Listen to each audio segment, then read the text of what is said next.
Welcome to our continuing series, Explorations in Savitri. As always, with our beloved friend, Dr. Alak Pandey. Namaste. We are continuing Book 2, the Book of the Traveler of the Worlds, Canto 10, Kingdoms and Godheads of the Little Mind, page 240. An architect of knowledge, not its source. Yes, a wonderful line. Yes. So I think this is a fundamental difference, one of the fundamental difference between a spiritual outlook of things and our very human mentalized way of thinking. So basically, as human beings, quite naturally we believe that mind is the instrument of knowledge. But it's true that knowledge comes through many sources. For instance, there is instinct in animals. So instinct is not a mentalized process, but there it's like a reflex. And similarly, when we go beyond mind, there is the intuition. So instinct is a reflex of intuition in the animal kingdom. So, but what does mind do? Mind, when it receives the knowledge, it gives it a form. So it's an architect of knowledge. It builds a system out of it, and in the process it sometimes buries it. Reason that scans and Yeah. breaks but cannot build. Yes. Sometimes it buries knowledge because knowledge is not something like a fixed, hard thing. That's another mistake, it's something which is, on one side, from a spiritual perspective, truth is that which is self existent. Even if all forms, constructs, everything were demolished, it would still be there. On another level, it's constantly expressing itself in countless ways. So it is not something fixed. That's the big problem of religious life and ideological positions. Both are two sides of the same coin. That they tend to fix something which is by its nature free, infinite, and plastic into something very narrowly rigid, dogmatic assertion. And speak of it as the truth. Yes. So it may be a truth at a given point of time, or in a certain context, or in a certain way. There is its own place. But to turn it into the sole truth, a truth valid for all times, the everlasting truth, that's a big mistake. So that's where Sri Aurobindo, it's very interesting when we look at life, the way life functions and the way mind functions. Sometimes I look at it like waves and particles. We have these theories. So life is in constant flow. Where is it coming from? Where is it going? Of course, spiritually we understand it comes from the origin of life is in the divine consciousness itself. And where is it flowing? It's flowing towards divinization, progressive revelation of the divine. But it's a continuous flow, like the flow of time. But what does mind do? Mind cuts that flow into bits and pieces, otherwise cannot understand. So if people have to study the ocean, what do? They go to a point and there they would study the forces and things like that. And that's how we can study literally almost every, let's say, inch of the ocean this way. I mean, whether it's possible or not, but we can take it that well, in maybe a highly technologically advanced civilization, we can do it.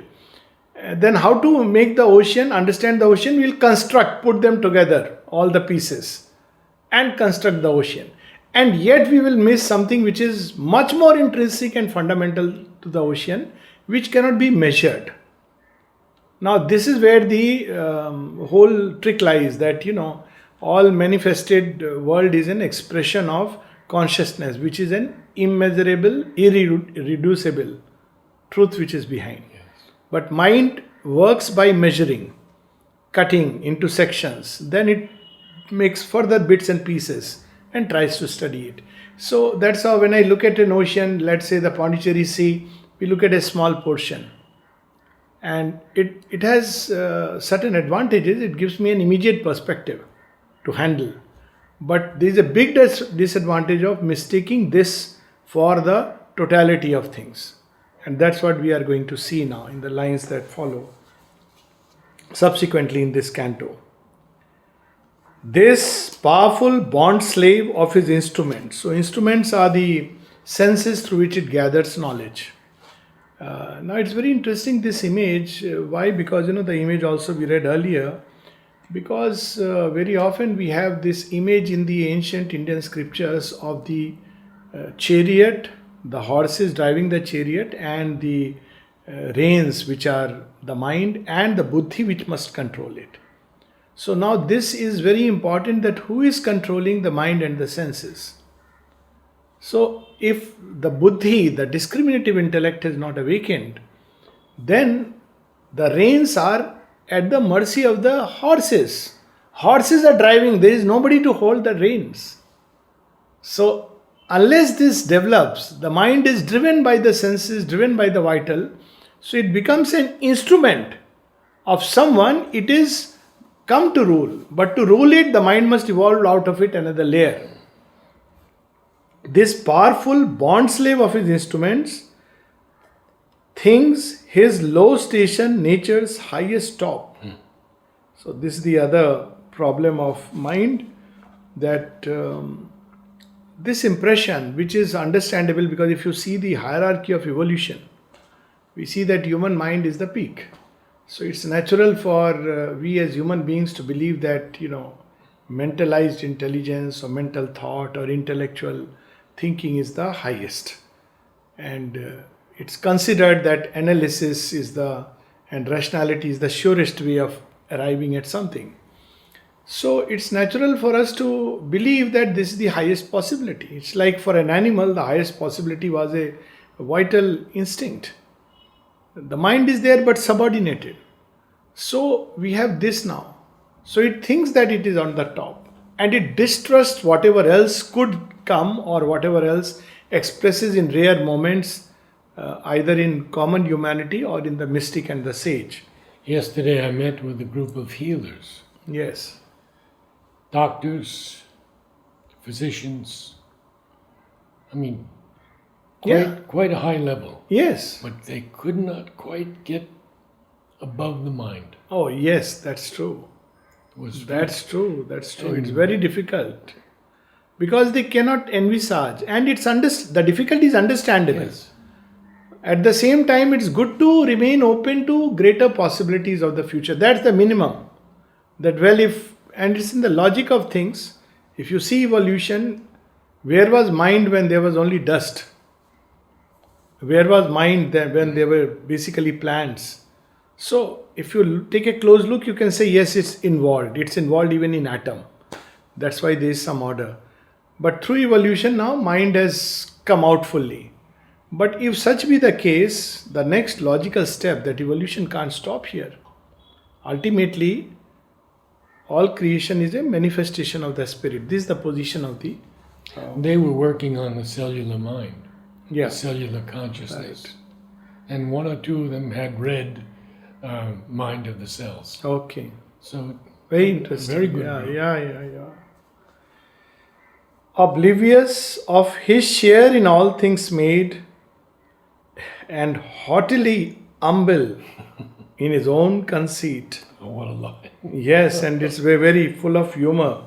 Believes himself a spawn of matter's mud, and takes his own creations for his cause. Lovely lines. So, haughtily humble. So, if you ask an typically mentalized person, he'll say, well, this is what I know, I don't know anything beyond it. Now, there is the humility part of it, that I don't know. That's true, that all scientists, genuine scientists, agree that there is a limit beyond which they don't know. But where does the haughtiness comes in? It cannot be known. There is no other method. There is no beyond. So Sri Aurobindo combines these two opposites, which he does with a masterly craft, haughtily humble. Yes. And then another beautiful line, believes himself a spawn of matter's mud, meaning thereby that mind has evolved out of the processes of matter, more specifically the neurons, They somehow babble and the result is mind. But this all this theory is being questioned, and I don't want to get into it now because it'll take away the joy of Savitri, which is far greater. But in brief, this evolutionary gap between the thing that emerges and that on the basis of which it is being explained, the genes and neurons on the basis of which you try to explain consciousness, which is far greater, or even mentalized intelligence. Neuron is unconscious in itself. I mean, it just has like a rudimentary consciousness. It cannot think out, and yet the brain thinks out. So that's the big leap which is happening nowadays. Would you say it's higher mind? Or More and more. sometimes above that? The difference is that we mistake the instrument for the cause. It's like a baby looks at the television and believes television is generating shows. Or computer is very intelligent because look, it is bringing out everything. But actually it is not the computer, it is not the television. The show is going on somewhere else. When it comes to computer, the show is going on actually in the mind of the person. And the computer is an instrument to bring it, express it, The Mahabharata is in the heart of Vyas. He is using, let's say, a modern Vyasa is showing the typewriter to express it. So you don't, typewriter has to be good and all credit to the good typewriter. But typewriter is not the origin of the Mahabharata. Same with the television. You need a good TV, no doubt, to have all the best colors and everything. But television is not the origin of the programs which are being displayed. So the mistake is the error is to mistake the brain for the cause. But brain is an instrument. The cause is consciousness. That is the fundamental difference. But that Sri will lead us step by step and takes his own creations for his cause. So that's what it means. Consciousness creates, even the mind creates forms, but it believes and then ties itself to it. But it begins to believe. It's, very often when we grow in a certain family, and now this conception is of course breaking down because limits are going away. But people were believed in a certain family, they had a certain surname, they had a certain patronage, a certain religious identity, etc. etc. Image. And they believed. Now, you see, the mind has got associated itself, our self, with all these things and believes I am this. But actually it's not true. It takes a lot of effort to break down these barriers and discover that who you truly are has nothing to do with any of these things. They are just identifications. So the mind conditioned me to all these things. And this conditioning goes as much as to matter's forms. It doesn't stop only in our psychological life or social life. And then we fight, we war, we battle. You know how First World War started. Today, I think tomorrow is the first day or the last day when the war ended. It started with this way. You are different and I am different. But just a way mind associates with things. I was reading Sri Aurobindo yesterday on the First World War. Very interesting. And he also says something very interesting. See, somewhere else I read. If you want to stop, let's say, the wars, you have to stop it here in the mind. You can't just, do it on the ground. Otherwise, it will continue. So, mind is a creator of forms. And this is where the problem lies. And if you manage it here, you can manage it outside. If you can't manage it here, all your external ways and forms will be very temporary. To eternal light and knowledge meant to rise. This is the purpose. It's a step and a stair to rise towards that. Up from man's bare beginning is our climb. Out of earth's heavy smallness we must break. Again you see the combination. The small is heavy. Yes. The earth particle has within it something very dense, the force of gravitation. It has a tendency to bind everything down by its nature. So it's amazing how Sri Aurobindo combines. But how are we going to do it? The way he is telling us, we must search our nature with spiritual fire. That fire has to be lit. So I believe that there were two revolutions, mighty revolutions, whose import has not been fully understood with human beings. The first was outer, when man discovered the external fire. It changed the way he would live forever. And the second is inner, when man discovered the inner fire. It would change the way he will understand himself forever. So, that spiritual fire, that has to be. Mother says one place very beautifully that it's true that we all have our own approaches to seek. But, she adds a but, this seeking is not an intellectual and mental questioning. It has to be through the fire of aspiration to know. Very often, we mix up a questioning mind with a seeking consciousness. So, Yes. we must search our nature with spiritual fire. How powerful this line is. And now in 3 lines he summarizes human destiny and human creation, our whole evolution. Sometimes Sri Aurobindo in 1 line or 2 lines or 3 lines can cramp a whole universe. Look at these 3 lines. An insect crawl preludes our glorious flight. And see, at once, so true. A worm would evolve into a bird, and man who would fly from one city to another. Insect crawl, evolution, the entire story of evolution. Our human state cradles the future God. So, this too is not the last word.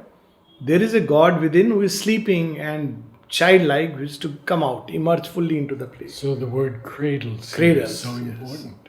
Absolutely. Cradles it.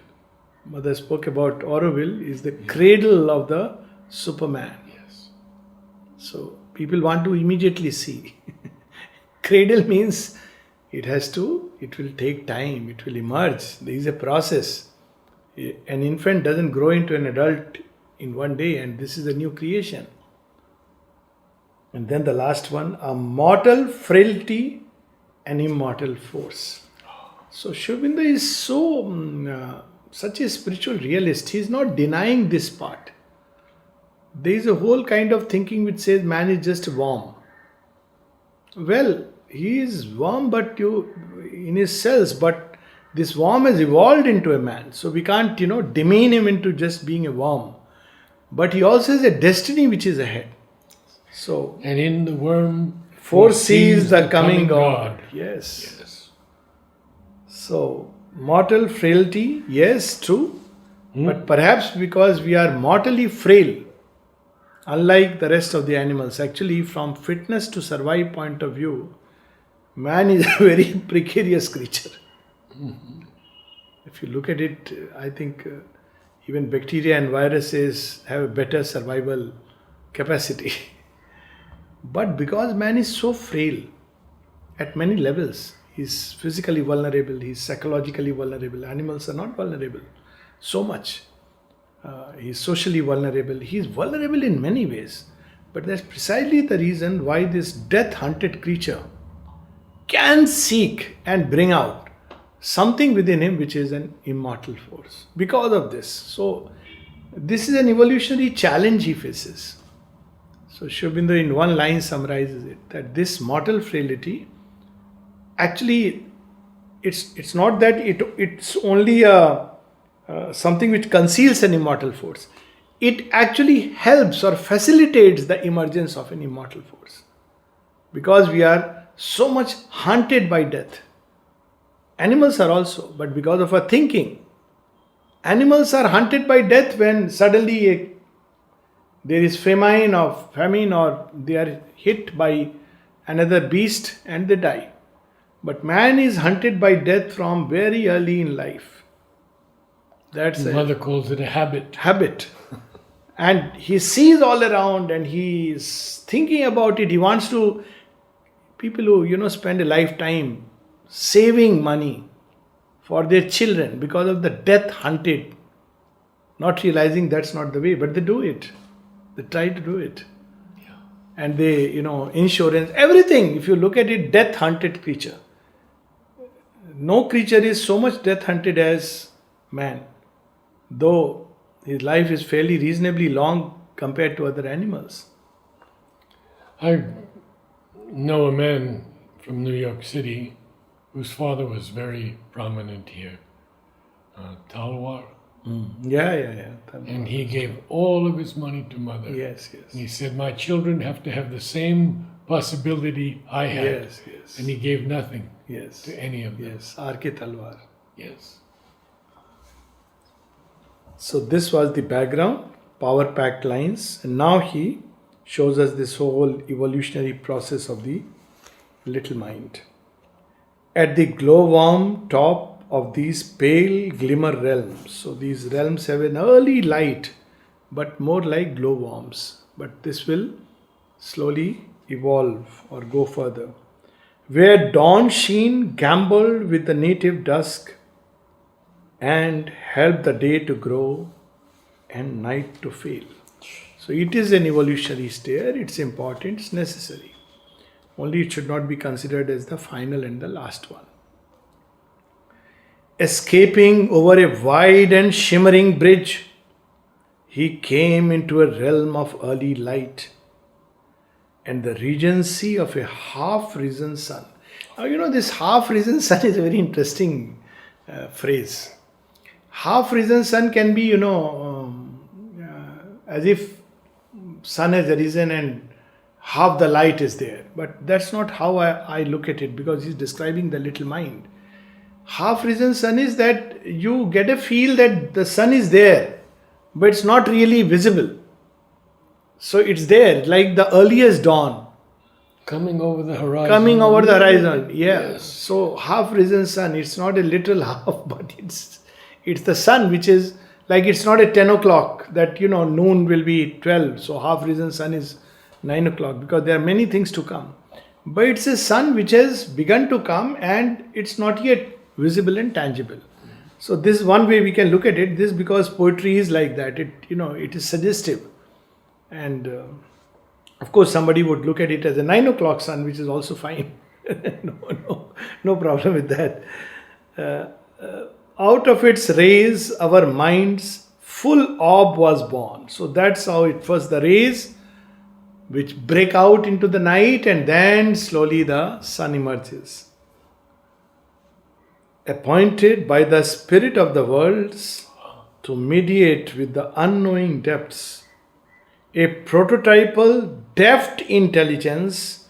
It's an intelligence which is for crafts. It's very cunning. It can create devices.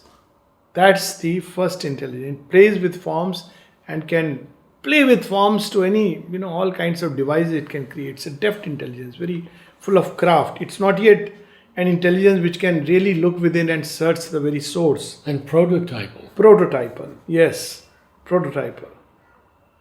All great applications of these, inventions which people make, from the most common Stone Age tools to the most latest smartphones, is the same prototypal deft intelligence. Yeah. So, half poised on equal wings of thought and doubt, toiled ceaselessly twixt beings' hidden ends. So it's all the time trying to find something, and then it extracts little bit, then applies it, then again it sees some missing points, so again it goes back. So that's how it works. A secrecy breathed in life's moving act, a covert nurse of nature's miracles. So this interesting nature's miracles, if you look at really this mind which works inside even the plant and the animals, the way you look at the variation that it creates in nature. No two thumbprints are the same. And if you look at the varieties where you have the differences of skin color and differences of the functioning, it's amazing. And it's basically because the mind gives forms and distinguishes things. Otherwise, there'll be a blurring of everything. So the mind creates these differences and distinctions. So he will tell us later on how it happens. It shaped life's wonders out of matter's mud. That's how, because it's something nebulous. And we can take an example, mud, the common substrate is the same, matter. So as an artist decides, okay, now I am going to make a pot, he makes a pot. Then he says, no, let me make a different kind of pot. Now even in pot, he can make hundreds of varieties of pots because they are all in his mind. So mind gives you the sense of, okay, this, that, all kinds of conceptions. And according to the conception, it creates something which we are going to perceive as a form. So though this is a very tangible example, the same process applies in matter. There is the presence of the mind, hidden mind. Even in cells, the mind works to give precision. You see, we don't use a watch to know we are hungry.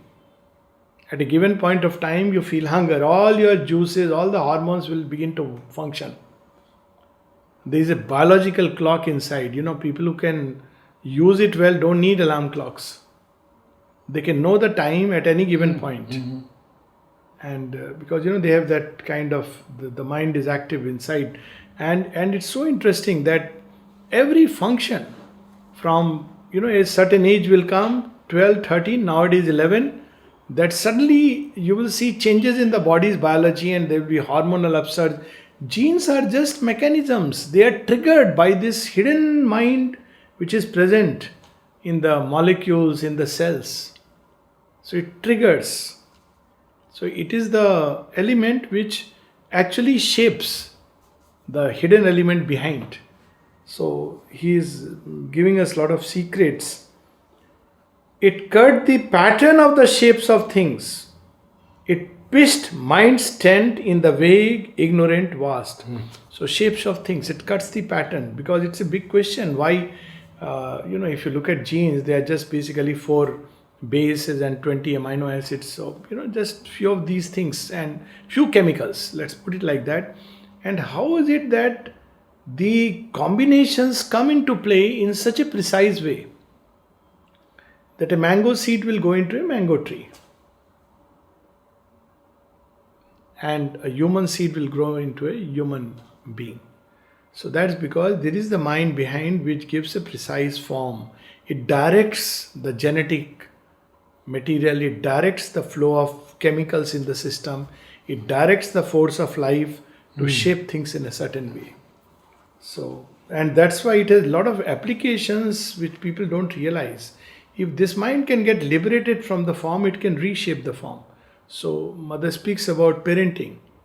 She says, when you are having a baby in the womb, if you think of a beautiful form, and she gives the example of a lady who would all the time have a beautiful picture in her house and says, I want my child to be as beautiful as this. And she did have a beautiful child. And even closely resembling that, because the mind has this ability, this power to give form. And if you don't get tied to habit or enslaved to a mechanical way of thinking, what can we do? Then you can override the mind which is hidden inside the cells by this greater mind which can act and change it. Transformation is essentially, I'm putting it in technical terms, but that's how it operates. Supermind is the father of mind. Of course, the mind is very often like a rebel child. That's why the whole yoga is the rebel child and the obedient child. A master magician of measure and device. Since we are at the rebel child and the obedient child, let me make it further that there are 2 stages of the same child. All children at a certain stage are rebel, and it's needed to assert independence. And all children, when they grow beyond a certain point, become obedient children. They discover that, well, my parents were not all that bad. They were reasonably decent people. And it's an important discovery. When we don't do it, it leads to certain difficulties, psychological issues. The rebel is important, necessary at its evolutionary stage, and the discovery of what is called in yoga as the submission to the divine will. That is also important, but one is a step leading to the other, because it has to be a free will's gift, not a forced thing. A master magician of measure and device, this is what the mind does, has made an eternity from recurring forms, and to the wandering spectator thought assigned a seat on the inconscient stage. Now you see, this measure and device is very interesting. If you look at things, everything in creation has a sense of proportion. You know, when we were children, how high how you would be 3.5 times your elbow to finger length, and this is something invariable. How does it happen? It's almost then, because of that, now there is a new kind of mathematics called fractals. Not new, I mean, maybe 15-20 years old, or maybe even a little older. You pick up a certain image because there are common patterns, and you can enlarge it and recover the whole thing, because there is a pattern with which nature works. Of course, we can measure the pattern, but the beauty is not that. We can measure is not the wonder. The wonder is, how did nature create that pattern without actually physically using a scale? It has not used actually a visibly tangible scale and build things. If a human being has to create a human form, it would keep on. Of course, the hands have to be crafty, or anything. You make a house. You build, you measure, everything you do it. But when nature creates things, it does it as if it knows what it has to do, and later on we'll measure and say, oh, it is so much, and it has to be so much, and it's so perfect, and it's so beautiful. And the snowflake? Snowflake, yes. No two are alike. No two are, yes. So it creates variations, it creates things within a measure, otherwise there will be so much chaos.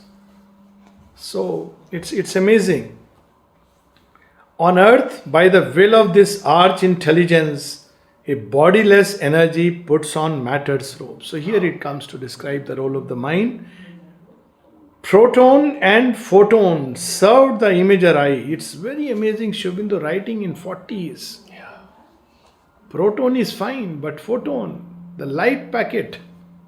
So proton and photon, what it does is, the flow which is continuous, it breaks it into those small particles. So you can look at matter from a particle perspective, you can look at it from a flow perspective. Or you can discover a third perspective, from which both these two are different ways of experiencing it. Ultimately, it's the experience which is the reality, not the... See, the yogis, that's why they didn't bother about studying with the mind or understanding by the process of life. They went into the experiencing consciousness. So if the experiencing consciousness is refined and perfect, the experience of creation will be perfect. At this point of time, we are experiencing what the mind makes us experience. So that is the arch intelligence. To change things subtle into a physical world. So these are the mediating links, protons and photons. The moment you enter into the quantum world, you enter the doors of the occult. Because what lies behind and beyond is a whole subtle world, a series of worlds. So that's what he is hinting at. And the invisible appeared as shape, and the impalpable was felt as mass. The mysteries of physics is making it clear to us. Magic of percept joined with concept's art and lent to each object an interpreting name. So this is exactly how it happens. There is even perception. It's strange. You see, when you look at a tree, now it's so spontaneous, we say, yeah, it's a tree. But what is really happening is the photons which are striking at it, and that light energy is traveling through the pupil and the retina into the brain. And in the brain, they are impacting certain cells. This much is easy to understand. But what happens next is nothing short of a miracle. How is it that the brain exactly holds that image? Actually, incidentally, it's an inverted image to start with. It holds that image and knows it. Now that's where we know that from childhood there is a conditioning, and before childhood, before even a baby is born, as a human being there is a conditioning. Each species has its own conditioning of how it perceives. I mean, snakes don't perceive things the way we do. Even the vision is very different. The dogs, they don't perceive the way we do. It's strange, their behaviors when you try to understand. And then the mind brings in the concept. So the two come together, and they come together magically. It's a big enigma. And of course there are various theories. But see how much science is there in this small little passage. Idea was disguised in a body's artistry, and by a strange atomic law's mystique, a frame was made in which the sense could put its symbol picture of the universe. So it is senses that weave reality, the mind that weaves reality, and the one who enjoys the reality, who is the origin of mind and the senses, that greater self remains hidden behind its works. So I think we'll stop here and continue next week, because Shobinda speaks about a greater miracle. Right. So the next time is Sunday. Sunday 10 next week.